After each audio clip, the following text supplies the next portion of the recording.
The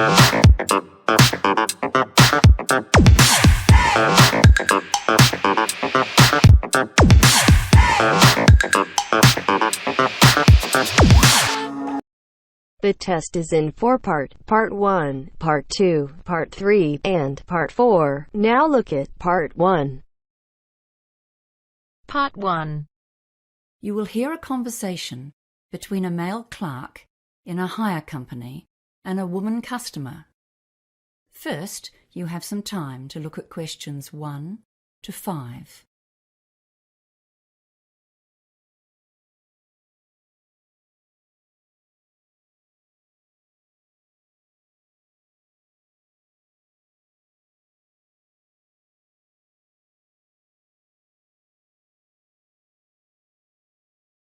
Now we shall begin. You should answer the questions as you listen, because you will not hear the recording a second time. Listen carefully and answer questions 1 to 5. Hello, welcome to Harry's Hire Company. How can I help you? Oh, hi, yes. I've come in to find out about renting stuff for a 21st birthday party. Yes, of course. First of all, what date is the party? It's next Saturday. That was the closest we could get to the actual birthday, which is the 22nd of November. Gosh, it's hard to believe it was 21 years ago. Seems like yesterday. So the 18th of November? No, sorry. I meant the following Saturday, the 25th. Okay, we have just about everything here. Tableware, marquees, you name it, we rent it. What size of event are we talking about here? Yes, that's a good question. We were planning to have about 40 people, but you know how these things grow, and it went up to 60 at one stage. I think it's back to 55 now. Yes, that's right. It was all getting a bit out of hand. Okay, and what kind of catering and entertainment are you having? We can help with entertainment hire too. You know, if you need microphones or a sound system. Oh, that's good. We've booked a catering company and they're providing a meal. It's nothing elaborate, just finger food snacks and then a simple buffet meal. So we'll need all the usual dinner plates and bowls. I suppose 5 dozen of everything. Oh, and knives and forks too, 5 dozen sets. We won't need any cooking equipment because the caterers will do that. And they're providing tea and coffee as well. I see. And do you need any tables or chairs? Well, not tables, because we wouldn't have room for them. But I suppose some extra chairs might come in handy. What type do you have? Come over here and I'll show you. We have a couple of different kinds. We do have the folding wooden ones, like these. But the most popular ones are just those stackable plastic garden chairs. We rent a lot of those. Yes, the plastic ones look great. Maybe 40 of those. Okay. I'm making a list here as we speak. Was there anything else? Oh, do you want small or medium glasses? People generally want both sizes. Yeah, better get both kinds. 4 dozen of each. And what else? The caterers are supplying a punch bowl, so that's okay. Oh, I know. What about 6 ice buckets for keeping the drinks cold? We're providing all the drinks because I have a friend who's helping us with that. I suppose this is going to get very expensive. Before you hear the rest of the conversation, you have some time to look at questions 6 to 10.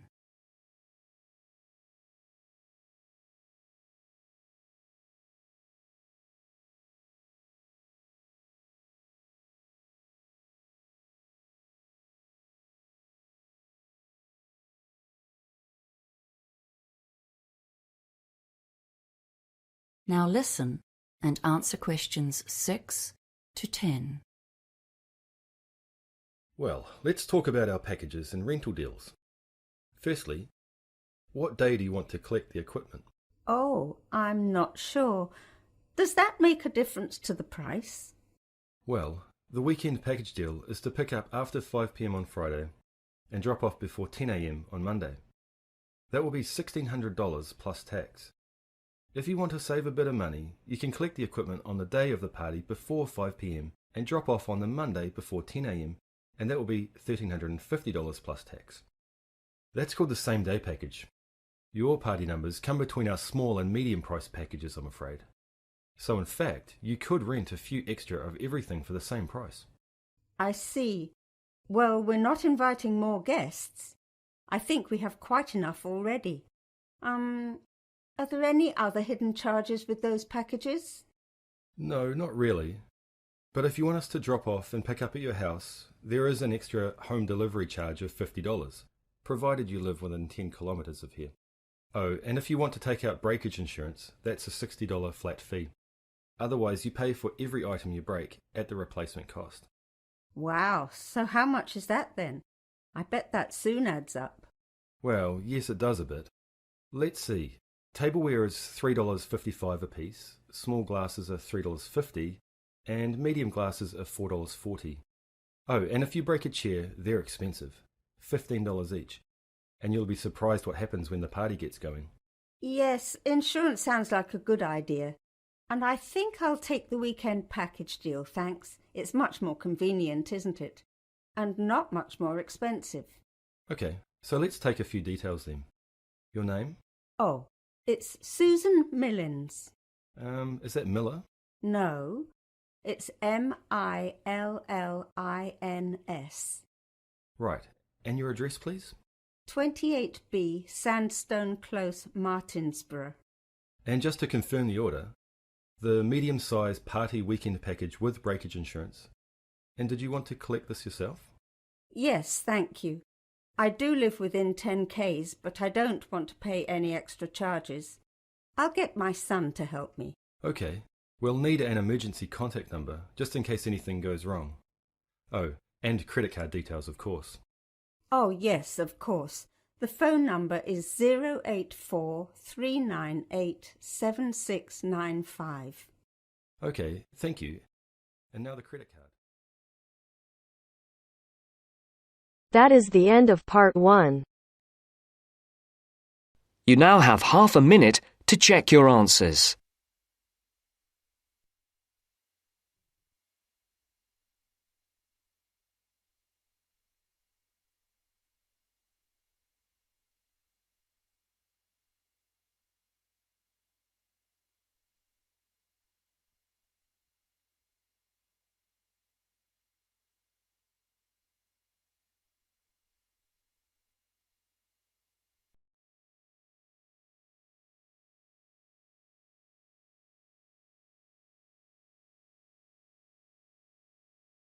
Now turns to part 2. Part 2. You will hear an employee of the Sports Supercentre giving a guided tour of the facilities in the centre. First, you have some time to look at questions 11 to 17.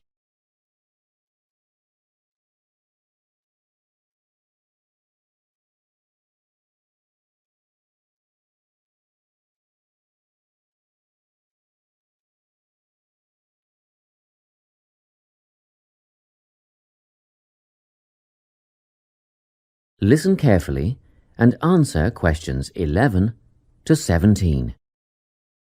It's so nice to see so many people here on our open day. I hope you'll be impressed by what you see and that you'll all decide to join up. We have tried to cover all aspects of sport and fitness here at the centre. Well, let's start, shall we? As we're standing here at reception looking down the long corridor, you'll notice the car park on your left, where most of you have parked, asks you to reverse into the parking spaces for safety reasons. Also, this morning, a couple of keen potential members rode their bikes right in through the door instead of leaving their bikes outside there on your right, where the secure bike stands are. You may be wondering why there are so many mothers arriving with little children. As we proceed, you'll see that this first room on your right is a creche, where you can leave your little ones for up to 2 hours and they'll be expertly supervised while you work out.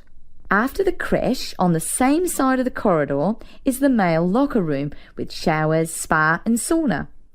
Opposite that, on your left, there's a staircase leading to the mezzanine floor. You'll not only get a great view out over the playing fields, but you'll also find a coffee shop and snack bar selling a range of wholesome food and drinks, protein shakes, fruit smoothies, that kind of thing. We won't go up the stairs at this point. I'll give you some time later when you can explore at your leisure. Most of you in the group are women, so next let me point out the women's locker room, which has the same facilities as the men's, things like showers, spa and sauna. It's separated from the men's locker room by an office which the staff mainly use for administrative purposes. As we move on the same side of the corridor as the stairs, you'll see the entrance to the main hall, where they hold yoga classes, aerobics and so on. On the wall here, there is a timetable of all group classes and it is updated regularly. Now, opposite the hall is the gymnasium itself. Go ahead, have a look. Impressive, isn't it? Very spacious, light and airy with all the most modern equipment. As we continue down the corridor past the main hall, on the same side, there is a conference room. This is mainly used when the centre is hosting a big sports event of some kind. It gives the officials a quiet place to gather and have meetings and so on. You'll have seen the 400-metre athletics track on your way in beside the car park. We have some pretty big athletics conventions here. Well, after a strenuous workout, I bet there's nothing you'd like more than a swim in the aquatic complex. But first, these rooms on our right are all part of the sports medicine clinic, where you have access to a doctor, physiotherapist, massage therapist, podiatrist and even a sports psychologist if you need one. Of course, you'll need to make appointments, but if you have any questions, just pop in and see the clinic receptionist and she'll help you out. Okay, let's go through the turnstile ahead of us. And here we are, in the aquatic centre. Turn left, past the pool shop where you can buy or hire goggles, swim caps and such like, and we're outside, poolside. Beautiful, isn't it? Especially on a day like today. Go on, dip your toes in the water, and if that's not warm enough for you, then I'll take you to the indoor pool, which is less than half the size, but heated to 32 degrees. Let's go back past the pool shop and through the double doors to the indoor pool. Well, that's all I have time to show you. Let's go back to the reception area, and if you like, we can run through some details about opening hours, membership and so on. Before you hear the rest of the talk, you have some time to look at questions 18 to 20.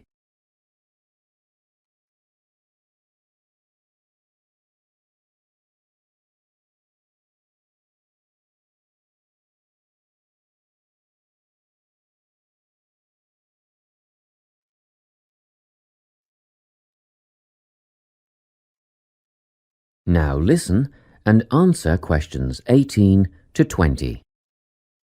Now, in this brochure, you'll see the opening hours. The centre is open 7 days from 5 a.m. to 9 p.m. Monday to Friday, except for public holidays which follow Sunday's timetable. On Saturdays, we open at the same time as weekdays and close a little earlier. So that's 5 a.m. to 7 p.m. on Saturdays, and on Sundays everyone gets a sleep in. You can come in between 7 a.m. and 5 p.m. Membership fees cover access to the gym, group classes and the pool.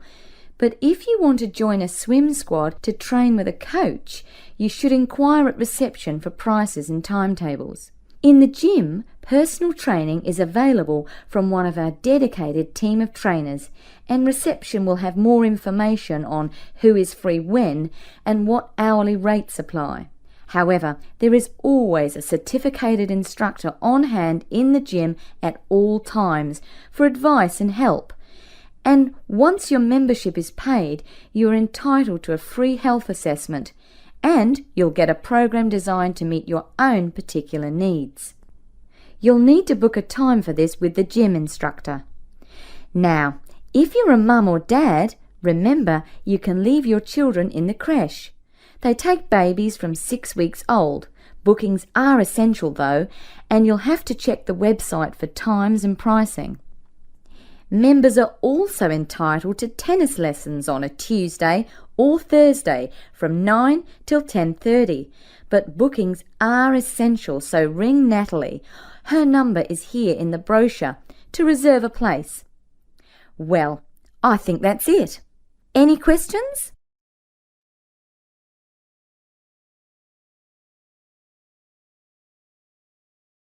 That is the end of part 2.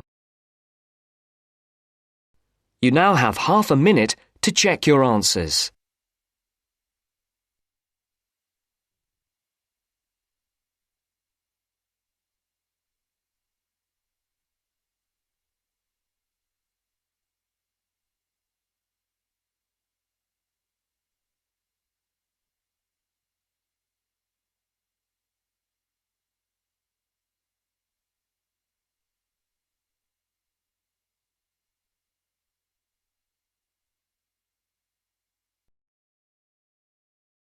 Now turns to part 3.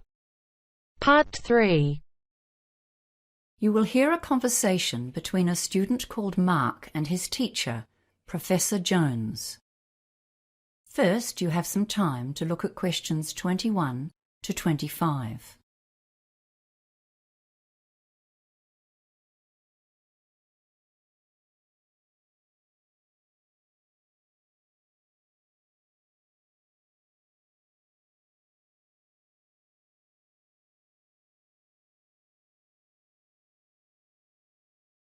Now listen carefully and answer questions 21 to 25. Hello, Mark. What can I do for you?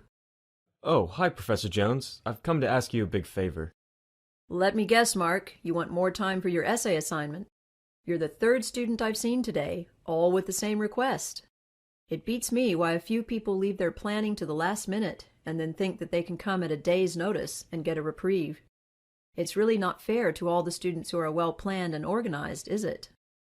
Yes, you're right, and I'm really sorry I need to ask. I've never asked for an extension before. So, Mark, why should I grant you an extension when I said no to everyone else today? Well, Professor Jones, I really do have a valid reason. It's not just the usual, like I have a cold, and I have a certificate from my doctor, or my computer crashed and I lost all my data. I wouldn't bother you with those old excuses. You see, my twin brother was planning to get married next weekend, but last week his girlfriend told him the wedding was off, and he landed on my doorstep. He was really upset. I couldn't just tell him to go away because I was busy, and of course I would have had 3 assignments due this week, and all my study plans just went out the window. I see. So why didn't you come to see me a week ago when your brother first turned up? Because I was hoping I would still be able to get it done, but I just can't manage it. Well, actually, I have written the required number of words more or less, but frankly I feel it's terrible. I don't want to let myself down by handing it in as it is at the moment, and I really don't want to drop my grade point average by getting a low mark on this assignment. Well, the course handbook states very clearly that at least 5 days' notice is required for any extension, except in emergencies. Those rules were designed to make it fair for everyone, you see.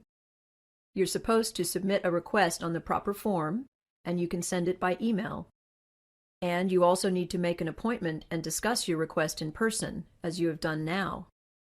Your problem does come very squarely under the family issues category, so you probably would have got some extra time if you'd done that. I'm not really inclined to grant this request now, you know. Yes, I know I've really messed up. I suppose I'll just have to hand it in as it is and take a lower grade.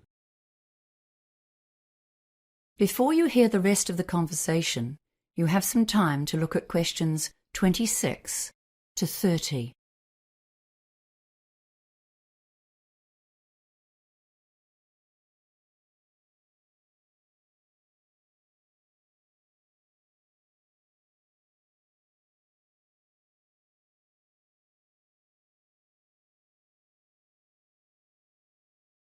Now listen and answer questions 26 to 30. Well, at least you've made a start, which is more than can be said for your other colleagues today. Have you got what you've done so far? Come on, we'll look through it together, and I'll see if I can make a few suggestions for a quick fix. How about that? Oh, thank you. Yes, here it is on my laptop. Well, let's see. Let's start with the bibliography. Yes, you've consulted most of the sources I suggested, but you don't have any references of your own, and that was part of the task, wasn't it? You need at least 3 references of your own, see? Yes, I know. I did find one more. McDonald and Ferris, 2014. Okay, that's a good one. I suggest you look at their reference list too, and chase up a couple more from there. You should be able to find everything you need in the online library databases, especially LanguageLine. Yes, okay. So what about the essay structure and the argument? Are they okay, or am I barking up the wrong tree? Well, you just seem to jump straight into your first point here. I'm not sure where your essay is going. Where's the introduction? Oh, right. I always leave that till the end and write it after I've finished the rest of the essay. That way, it ties into what I've already written. Well, that's what we were taught in the study skills course anyway. Yes, and you're quite right. So tell me about your ideas. What's your main argument? Well, I'm not really sure. I think I understand the 3 opposing theories okay, but I don't really have a strong opinion about which one is correct. I was more thinking of explaining them all as clearly as I can, and then giving the evidence for each one. I don't think there's a clear-cut right or wrong. Well, that's my opinion anyway. Do we need to say that one is better than the other 2? No, you don't, and what you are planning to do is often the best way to go about it. Well, I've been skimming through what you've written while we've been talking, and one thing you definitely must do before you submit this assignment is to edit it for grammar and spelling mistakes. There are a lot of errors here, just simple things that are easy to fix. But still, I can see you've done the basic work, and I do sympathize with your brother. It must be very difficult for him. So I'll give you 1 extra day on this essay. Oh, thank you, Professor Jones. Thank you. I'll hand it in before 5 p.m. on Wednesday, then. Yes, that's the final deadline. Goodbye now.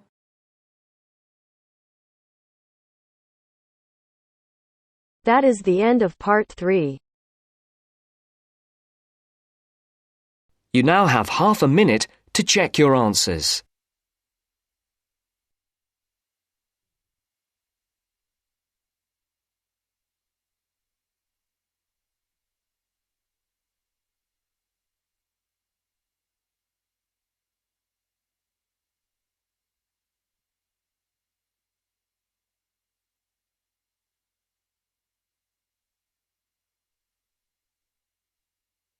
Now turns to part 4.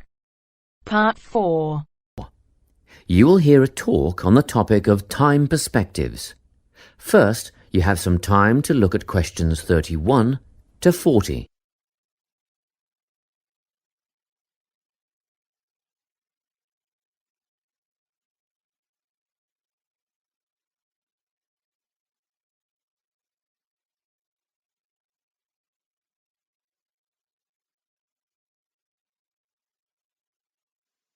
Listen carefully and answer questions 31 to 40. Today, I'm going to be talking about time. Specifically, I'll be looking at how people think about time and how these time perspectives structure our lives. According to social psychologists, there are 6 ways of thinking about time, which are called personal time zones. The first 2 are based in the past. Past positive thinkers spend most of their time in a state of nostalgia, fondly remembering moments such as birthdays, marriages, and important achievements in their life. These are the kinds of people who keep family records, books, and photo albums. People living in the past negative time zone are also absorbed by earlier times, but they focus on all the bad things, regrets, failures, poor decisions. They spend a lot of time thinking about how life could have been. Then, we have people who live in the present. Present hedonists are driven by pleasure and immediate sensation. Their life motto is to have a good time and avoid pain. Present fatalists live in the moment too, but they believe this moment is the product of circumstances entirely beyond their control. It's their fate, whether it's poverty, religion, or society itself. Something stops these people from believing they can play a role in changing their outcomes in life. Life simply is, and that's that. Looking at the future time zone, we can see that people classified as future active are the planners and go-getters. They work rather than play and resist temptation. Decisions are made based on potential consequences, not on the experience itself. A second future-orientated perspective, future fatalistic, is driven by the certainty of life after death and some kind of a judgment day when they will be assessed on how virtuously they have lived and what success they have had in their lives. Okay, let's move on. You might ask, how do these time zones affect our lives? Well, let's start at the beginning. Everyone is brought into this world as a present hedonist. No exceptions. Our initial needs and demands, to be warm, secure, fed, and watered, all stem from the present moment. But things change when we enter formal education.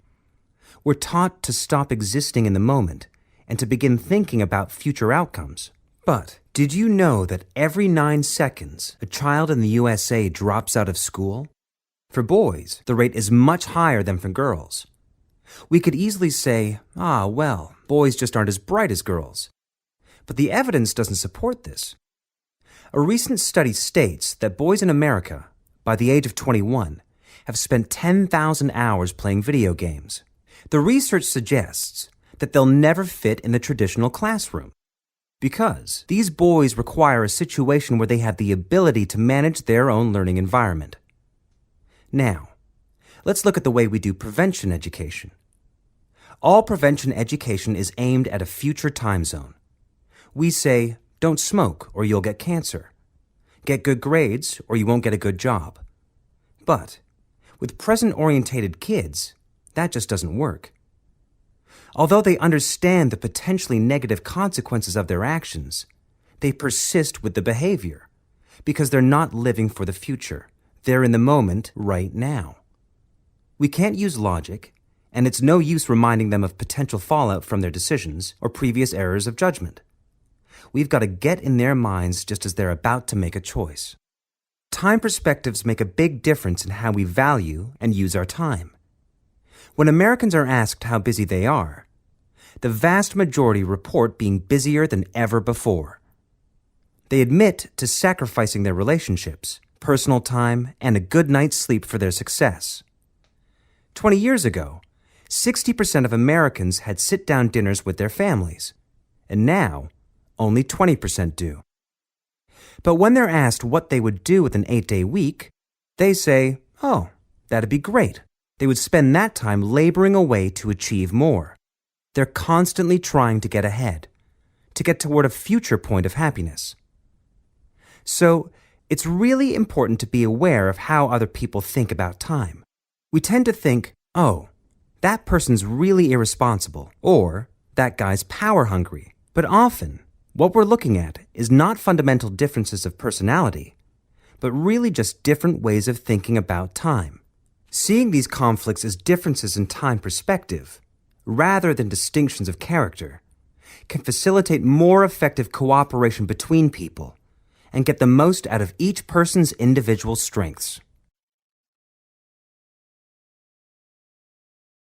That is the end of part 4. You now have half a minute to check your answers.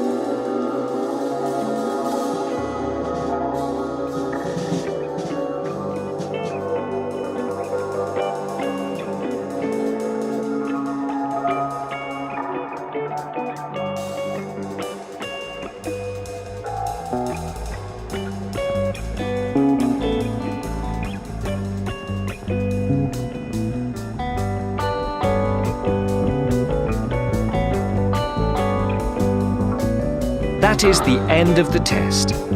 You now have 10 minutes to transfer your answers to your Ielts listening answer sheet.